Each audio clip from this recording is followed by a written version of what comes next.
Okay, hello and welcome back. Today we're going to be talking about composters, and in particular hot compost or hot bin composters. Now, when I moved in, I had a very large quantity of material to process into compost in a very short period of time, and I still have lots and lots of that. So I slapped these two composters up. Now, these are 0.9 by 0.9 all the way around by 1.3 meters high, so quite large composters. And you can see that just by higgledy-piggledy throwing everything in, we've got up to sort of about 34, 35 degrees. Not high enough to really be starting the decomposition process, but it's a good holding medium. What that means is that this bin is effectively cold composting, or at least semi-cold composting. Now, combustion is the process whereby you're allowing the microbes and the worms and the other microorganisms to break down your compost without the presence of significant heat. Now, the digestion and conversion of waste matter into compost requires large quantities of macroorganisms and microorganisms that metabolize.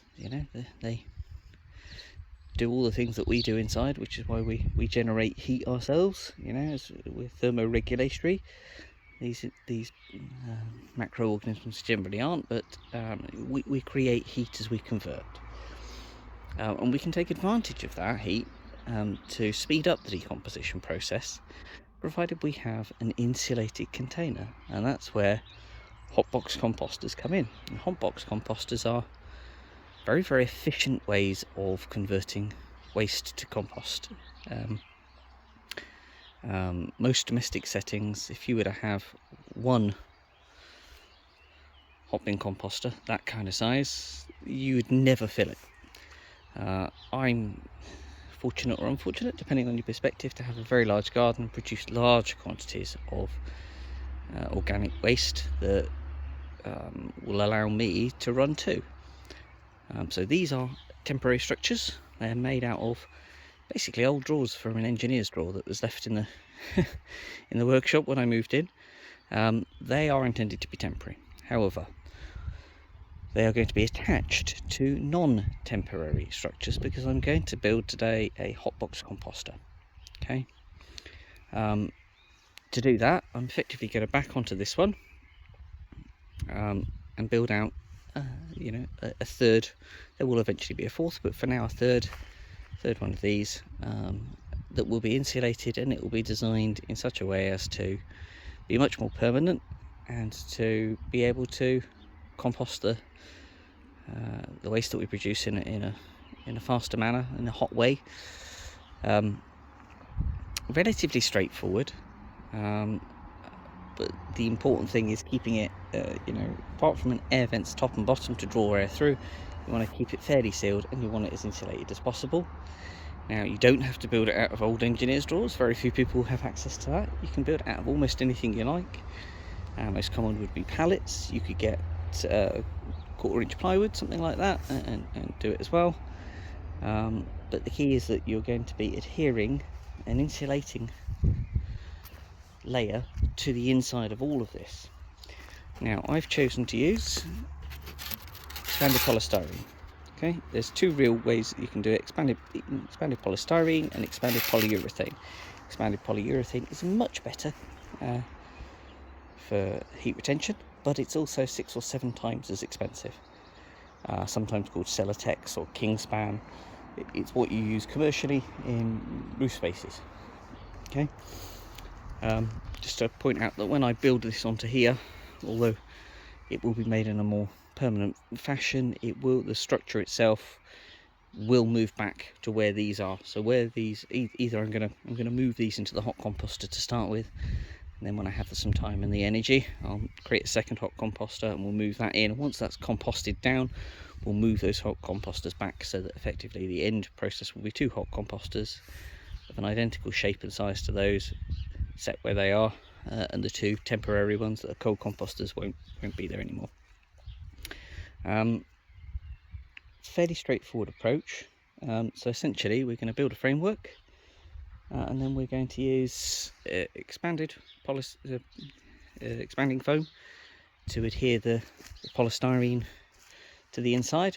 We will then use some weed-proof membrane to cover it, because this has a nasty tendency, as soon as it gets touched or knocked, for those polystyrene balls to disappear, and that's the last thing you want in your compost. So we're going to put some weed-proof membrane over the top to protect that and retain that. I'm using expanding foam, A, because it's quick, and B, because it's one of the few adhesives, because although it's an expanding foam, it's also an adhesive that doesn't cause this stuff to melt.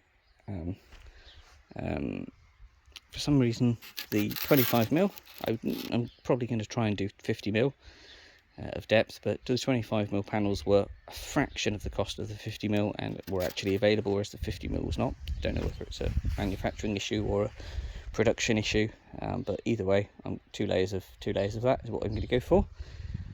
Right, I'm going to bring you back in a few minutes once I have put these two in a straight out from that end one, with some supports in the corner, and I'll bring you back.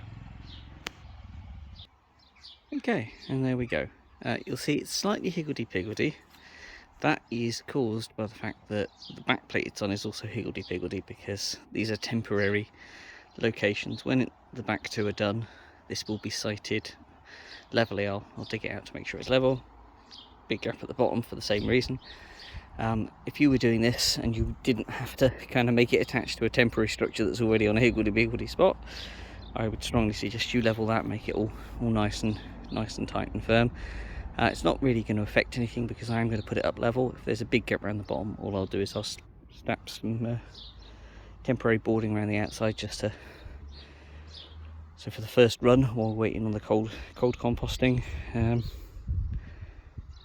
nothing falls out, and then once we resite it, obviously I'll dig it down level. I'll probably put some bricks around it to create a level base, and pop those on that. Right, next step is to take the poly boards, stick them to the inside.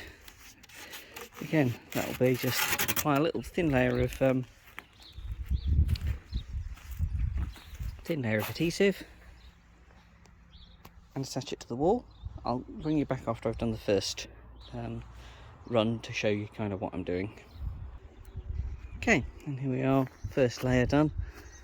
You'll see I've used the foam to fill in the gaps. In particular, I taped these 4 together into the sides, because there was various recesses because of the way the unit's constructed, just to make sure it's all stuck together and filled all the gaps behind with spray foam.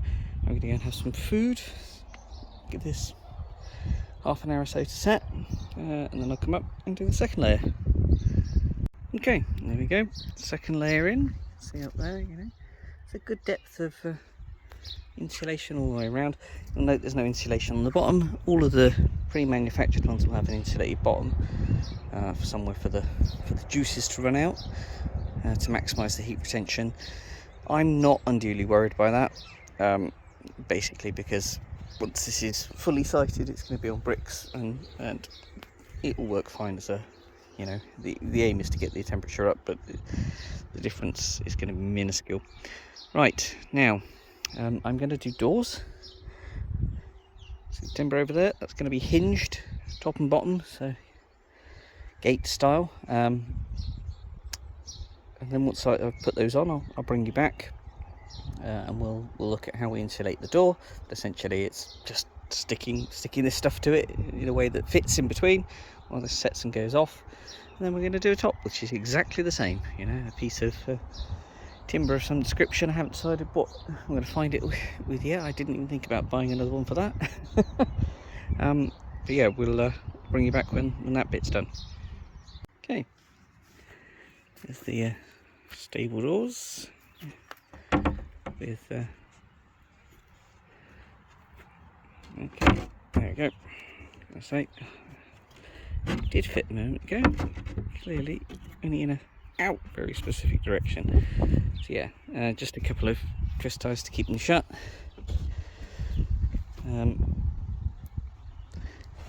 don't do what I did. Either use backing blocks or shorter screws. That was what I had, so I'm going to get the angle grinder out and I'll cut that off at a later date. All I'm really going to do now is stick that to that, top and bottom, 2 layers, same as the rest of it. Once that's done, I'll bring you back. We'll do the top. We'll be running a little experiment. So I'm gonna bring you back in a couple of weeks. I'm gonna empty this one out, put as much of the contents as will fit, because of course it's slightly smaller because of all the insulation, into that one. We'll see what temperature it gets up to. Hopefully better than 35. And then I'll bring you back in. Well, they reckon it takes 12 weeks, so I'll bring you back in 12 weeks to show you what actually it's done in terms of its production. Yeah, so I'll bring you back in a moment when I've got the doors insulated. Okay, here we are, a day later. Mainly because I ran out of expanding foam. I bought this type here to show that it's the same as anybody could buy. It's dreadful, it lasted about 5 sheets. So I've want to show you, because I have a gun, because I did quite a lot of that, barely touched, and I've done all the rest of the sheets. So yeah, I'd say those guns are about 15-20 quid, and that's about £1 more than that, but you'll get far more bang for your buck out of it. Okay, so it's now fully insulated on the inside, but we have the issue with these little balls. One of the things I will be doing before I fill it, and don't laugh, is I'll be getting the hoover out here. I want those plastic balls gone. I don't want them in my compost. I've got a shop vac, so I'll be hoovering those up. And now, to avoid them sort of disintegrating into the compost, I am going to take some of this weed-proof membrane, cut it into sheets, and effectively glue it over the top of that. And I will bring you back shortly once I've done that.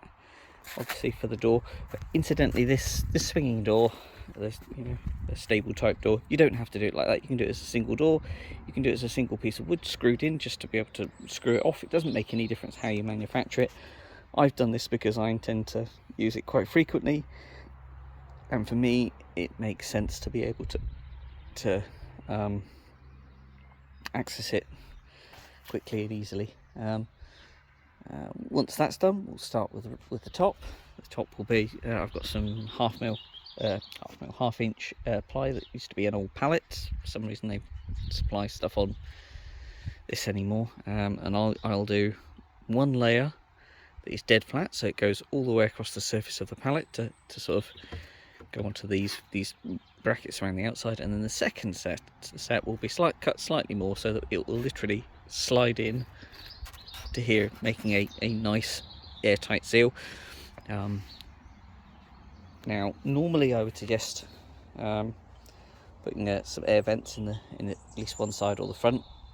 In this case, because where it is sited at the moment, it's way off the ground, there's plenty of air draft in, because you want the air to come in, come up and out the top, so you want good air penetration in order for it to avoid becoming anaerobic. When I move it, I will, and resite it properly, I will put some in the side, but for now it's a bit of an unnecessary.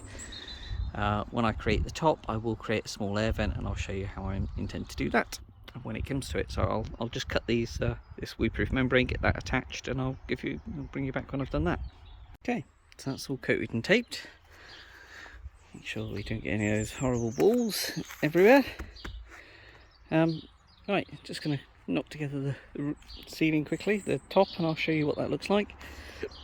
Right, and we're back. That's the top. I haven't hinged it. You could hinge it if you had preferences. This particular one's quite heavy, fairly weighty, so I don't think it's going to blow off in the wind. I did make the this depth taller than the other two. It's a single layer across the whole width, and then the sort of the plug bit, I did 3 layers deep to make sure it was good and firm. What I will be doing at some point is drilling a hole through the top, putting a vent cap on, just to so it's just a piece of timber with a screw in it to be able to shut and open a vent. I think there should be sufficient airflow coming in from the base. It's just whether or not there's enough room at the top. To stock it for the first run, I am going to have a bit of an experiment. As we can see, that's, you know, 33, 34 degrees. I'm literally going to unload all of this. It's cold composting and pop it in here. I say all. Not all of it will fit because of the reduced diameter. And when I'm doing a video next, I might keep you updated with the temperature. But otherwise, I'll come back in 6 weeks and we will see what we see. You know, it might be 6 weeks, it might not have worked at all, it might just not been insulated enough. I haven't looked at what I've done in there, and you know, the extra layers, I think that's not going to be the case, but we'll see. But I'll bring you along with how it performs. I will, over the course of the first week, maybe 10 days, as it drops, as it heats up and drops, because it will heat up and drop, I'll fill it up with not just that, but I suspect I shall probably need to take some from this cold composter as well, but that's fine, it's not a problem. Plenty of material. Plenty of greens over there, i.e. the weed mountain. If we need to heat it up again, and I'll bring you back when that's done. So yeah, this is my experimental hot composter. I think it will work. The science says it will work. Whether the practicalities work, that's another thing entirely. Right, I shall see you on the next one.